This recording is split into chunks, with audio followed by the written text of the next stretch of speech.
മഴയുള്ള ദിവസമാണ്. മഴ കാണാൻ പോവാം.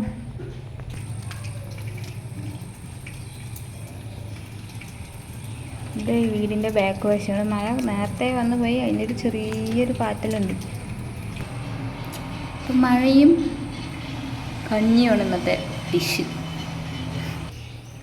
വീട്ടിൽ നിന്ന് വരുമ്പോഴൊന്നും കോങ്കണിൻ്റെ പ്രശ്നം ഉണ്ടായിരുന്നില്ല. പിന്നെ വീട് ഇങ്ങനെ എടുത്തെടുത്തെടുത്ത് കോങ്കണ്ണായോ എന്നൊരു ഡൗട്ട്. അപ്പോൾ ഇന്നത്തെ പരിപാടി കഞ്ഞിയും പയറും. വീടിനോട്ട് പോവാം. അടുക്കളയ്ക്ക് പോകുന്നതിന് മുന്നേ ആദ്യം ഈ കോഴിത്തുമ്പിൽ കെട്ടി വയ്ക്കണം. കാരണം ഇവിടുത്തെ വെള്ളത്തിൽ കുളിച്ചിട്ടാണോ എന്നറിയില്ല, മൂട്ടിയെല്ലാം ഭയങ്കര കുഴിച്ചില്ല. വീടെത്തുമ്പോഴേക്കും മുട്ടയാവും, ഒരു സംശയമില്ലാതില്ല. അപ്പം മുടിയൊക്കെ കെട്ടി വെച്ച് നമുക്ക് അടുക്കളയിലേക്ക് പോവാം. കഞ്ഞിയൊക്കെ നേരത്തെ റെഡിയായിട്ടുണ്ട്.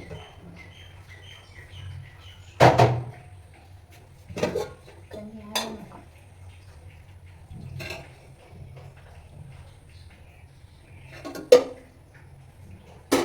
കഞ്ഞി നേരത്തെ വെച്ചാണ്, പക്ഷെ അതൊരു വേഗം കുറച്ചും കൂടി ഉള്ളത് കൊണ്ട് കുറച്ചുകൂടി വെള്ളം വെച്ച് തിളപ്പിക്കണം. കുറച്ച് ചെറുപയർ എടുക്കുക, ഇതേപോലെ വേവിക്കാൻ വയ്ക്കുക. നേരത്തെ വേവിച്ചതൊന്നും നല്ല വേണം. മറ്റേ സ്കൂളിലൊക്കെ പഠിക്കുമ്പോൾ കഞ്ഞിയും പയറൊക്കെ കിട്ടില്ലേ, ആ കാലഘട്ടത്തേക്ക് മണം പോകും. നേരത്തെ പയർ വേവിച്ചെങ്കിലും പയർ വെന്തുണ്ടായിരുന്നില്ല. അപ്പോൾ നമുക്ക് പുതിയതായിട്ട് ട്രൈ ചെയ്ത് നോക്കാം. ഉള്ളിയൊക്കെ ഇട്ടിട്ട് ഒന്നുകൂടി വെച്ചെടുക്കാം. ഇതൊക്കെ സിമ്പിൾ വിഷയമാണ്. നമ്മൾ വീഡിയോയിൽ പറയുമ്പോൾ വലിയൊരു വിഷയമായിട്ട് തോന്നുന്നുണ്ട്. ഇവിടെ കണ്ടന്റ് ദാരിദ്ര്യമുള്ളതുകൊണ്ട് ചെറിയ ചെറിയ വിഷയങ്ങൾ വലിയ വലിയ കണ്ടന്റായിട്ട് എടുക്കാം.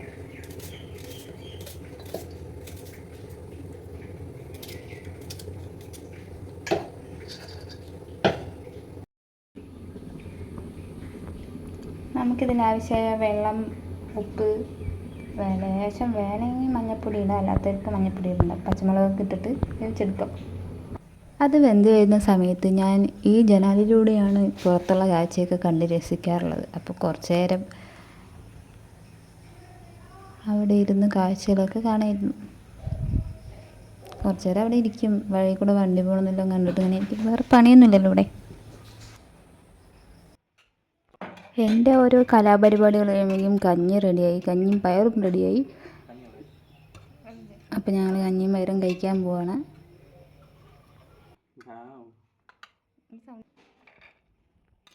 എപ്പോൾ കഞ്ഞിയും പയറും കഴിച്ചാലും പഴയൊരു ഫീല് കിട്ടും. അപ്പോൾ ഇന്നത്തെ വീഡിയോ അത്രയേ ഉള്ളൂ. വീഡിയോ ഇഷ്ടപ്പെട്ടാൽ ലൈക്ക് ചെയ്യുക, ഷെയർ ചെയ്യുക, സബ്സ്ക്രൈബ് ചെയ്യുക. Bye guys.